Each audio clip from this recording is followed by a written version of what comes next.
itatak mo na! Yes, pagkakasama, maayong adlaw. Maayong gid kayong adlaw pagkakasama kay naatay nasakpan karon diri sa barangay Bukada ning adto sulod sa Davao. Niadto pa di ay siya suki ng ating paminaw sa DXDC. Ang pagkakasama naputol ang iyang pagpaminaw gumikan kay wa lagi ang radyo. Naguba baka pagkakasama ang radyo. Atong ilailahon. Kisagan kasama. Romilin, sir. Apelido. Aliado. Si kasamang Romilin Aliado. Tinuod na kasamang Lin nga suki gyud kanti paminaw sa DXDC Arimen Davao. Suki kayo, sir. Ano man be nga ganahan magkag DXDC? Nindot ang ilang mga drama. Drama. Salamat kaayo no.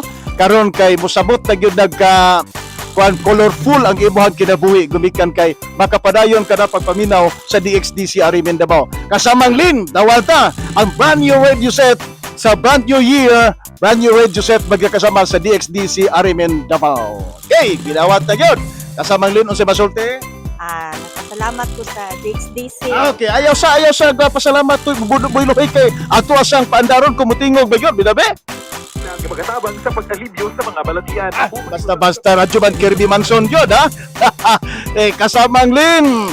Sige, unsa imo masulti nga niya nagyud kay bag-o nga radio set gikan sa DXDC Arimen Davao.